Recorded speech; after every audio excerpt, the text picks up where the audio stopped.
With you in just a few minutes, but first it's time to talk baseball, and what a great year it is to do that in Philadelphia. It's so great not only because the team's doing well, but so many of the players give back to the community, and we're so lucky to have a great group of guys. And one of the players we're talking about, obviously, is fondly known as the Flying Hawaiian. Shane Victorino and his wife Melissa have committed themselves to serving needy kids both here in Philly and in his native Hawaii. Please welcome to the 10 Show, Shane and Melissa Victorino.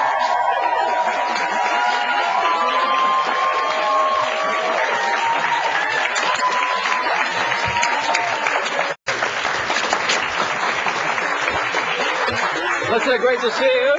Hey, Shane, good to see you. Welcome to the show. Thank you for making it through the storms to be here today. Better today, actually, this morning than last night or tonight, I suppose. Absolutely, yeah. I want to get this game in. Congratulations on the game last night. What a great game. Absolutely. Got a nice double. Yeah, can't complain. Yeah, no. Anytime you get a W at the end of the night, Atlanta loses, takes us one step closer to our goal of winning another division. So. Absolutely. Oh, I think here it is. There is it. Have you seen it yet? That's your double from last night. Yeah.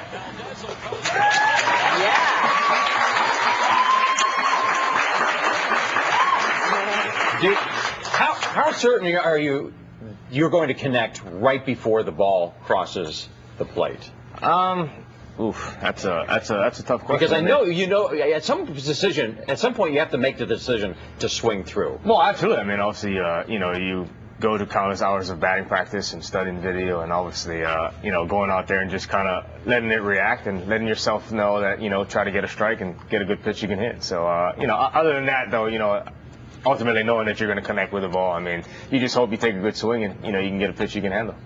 You've had such a great year, such a great career here. We love having you. We have to ask you about this incident when you were hit. When you were hit. The San Francisco this was your 13th home run. We should talk about that first. This was a couple nights ago. Yeah, so that was fabulous. But before that, you were hit in the back by this pitch. There it comes.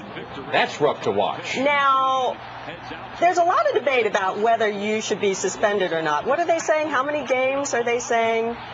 Right now it's 3 games. Who thinks he should be? Wait, you've appealed it. Yes, I've made the appeal, and obviously we're still waiting to hear when the hearings will be, and hopefully get some games knocked down, or at least make my appeal and make my case of why I shouldn't get suspended. But again, it was a situation where it happened. Obviously I don't want to get suspended. I want to be out there every day, but unfortunately it was one of those situations where, hey, you know what? I had to stand up for myself, not only for myself, but just in general.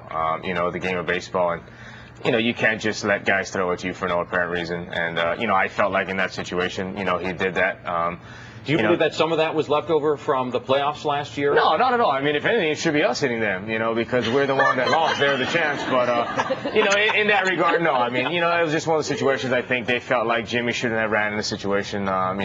Personally for me, hey, it's still a 6th inning run. If you run against us, we weren't going to throw at your guy. I just think that, we got a few hits and key hits and scored some runs on him. So obviously, hey, you get upset. You know what? He did it the right way. If you're going to do it, you throw it low and, hit me in the back. Did I want to get hit? No, but in that situation, it happened. So, you know what? We'll brush down the rug. We'll move forward and, we'll go from there. What about those other guys, though, that didn't get suspended? Yeah, it was unfortunate. I talked to some of the guys in Major League Baseball, and they basically said the reason I got suspended was because I moved the umpire out of the way, when he was trying to hold me back. So, that was one of the main reasons. They don't like that much, do they? No, but, hey, I said that, I spoke to him the next day, and I said, I apologize. And he apologized to me for holding me back. And, I said, it's just one of those situations that happened. We'll, again, brush it under the rug and we'll move forward. That's interesting. The umpire apologized to you? Well, we talked about it. He just said, I want to let you know that I was just trying to hold you back. I didn't want you to go in and make it, a bigger situation than it was. And I said, well, I understand. I said, you know what? I totally,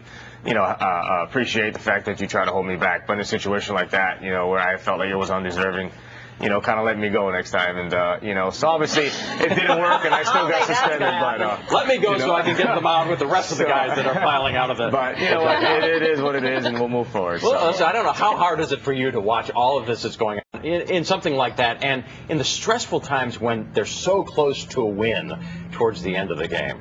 Well, that was in San Francisco, and I was out here in Philly, so it had to been like midnight, 1 o'clock in the morning when that happened. I was kind of half asleep. My mom woke me up, and I didn't really know what was going on, but I was like, oh geez. Yeah. Oh geez. That's all you can say. Oh geez. You weren't surprised that he ran out there. All right, here we go. That's all I can say.